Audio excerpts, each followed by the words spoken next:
നടൻ നിവിൻ പോളി പ്രതിയായ പീഡനക്കേസിൽ പരാതിക്കാരുടെ രഹസ്യമൊഴിയെടുക്കാൻ പോലീസ്. സംഭവം നടന്ന തീയതിയുമായി ബന്ധപ്പെട്ട അന്വേഷണ സംഘത്തിന് ഇപ്പോഴും ചില അവ്യക്തതകളുണ്ട്. ഗൂഢാലോചന ആരോപിച്ച യുവതിക്കെതിരെ നിവിൻ പോളി നൽകിയ പരാതി ഉടൻ എറണാകുളം റൂറൽ പോലീസിന് കൈമാറും. കൊച്ചിയിൽ നിന്ന് ശ്രീകാന്ത് ചേരുന്നു. Srikanth, good morning. വിശദാംശങ്ങൾ പറയൂ.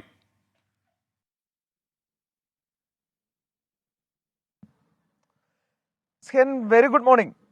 ഈ സിനിമാ മേഖലയിലെ ഈ പീഡനക്കഥകൾ അത് രണ്ട് രീതിയിലാണ് അത് ഇപ്പോൾ പുറത്തു വരുന്നത്. ഒന്നാമത്തേത്, ഈ നിവിൻ പോളിയുമായി ബന്ധപ്പെട്ട ഈ ബലാത്സംഗ കേസ് വന്നതോടുകൂടിയാണ് ഈ പ്രശ്നങ്ങളൊക്കെ തുടങ്ങിയത്. കാരണം അത് ഒരു കുക്ക്ഡപ്പ് സ്റ്റോറി ആയിരുന്നു എന്ന തരത്തിൽ ഒരാക്ഷേപം ഉയർന്നു വന്നിട്ടുണ്ട്.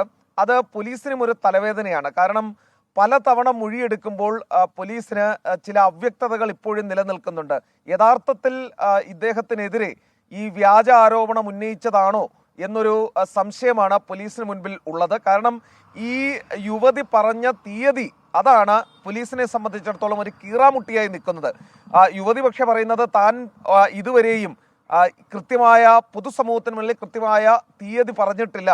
അത് പോലീസിന് മുൻപിൽ ഒരു തീയതി പറഞ്ഞിട്ടുണ്ട്, അത് തന്നെയാണ് തനിക്ക് പറയാനുള്ളത് എന്ന് അവർ പറയുമ്പോഴും പോലീസിന് ചില അവ്യക്തതകൾ തുടരുകയാണ്. എന്നാലും പരാതിക്കാരിയുടെ മൊഴി വീണ്ടും രേഖപ്പെടുത്തുക എന്ന നടപടിയിലേക്ക് പോലീസ് കടക്കാൻ പോകുന്നു. അവരുടെ രഹസ്യമൊഴി കൂടി രേഖപ്പെടുത്തുക എന്നുള്ളതായിരിക്കും പോലീസിന് ചെയ്യാൻ പോകുന്ന അടുത്ത ഘട്ടം. അതേസമയം ഈ പരാതിക്കാരി തനിക്കെതിരെ ഗൂഢാലോചന നടത്തി എന്ന് നിവിൻ പോളി ഒരു ആരോപണം ഉന്നയിച്ചിട്ടുണ്ട്. അതിന്മേലൊരു പരാതിയും കൊടുത്തിട്ടുണ്ട് DGPക്ക്. അതിപ്പോൾ റൂറൽ പോലീസിന് കൈമാറാൻ ഒരുങ്ങുകയാണ്. അതിലും ഒരു അന്വേഷണം നടത്താനാണ് ഇപ്പോൾ പോലീസിന്റെ ഒരു ലക്ഷ്യം. ഈ പരാതികളൊക്കെ വരുന്നുണ്ട്, അതിജീവിതമാർ നിരവധി പേർ കടന്നു വരികയും ചെയ്യുന്നുണ്ട്. അതിനിടയിൽ ഏതെങ്കിലും തരത്തിൽ ഈ പകപോക്കൽ ഗൂഢാലോചനയുണ്ടോ എന്ന് പോലീസ് സംശയിക്കുന്നു. അവരെ കുറ്റം പറയാൻ കഴിയില്ല. ആ വഴിക്കും അന്വേഷണം പോകുന്നു എന്നുള്ളതാണ് നിവിൻ പോളിയുടെ കേസ് തെളിയിക്കുന്നത്.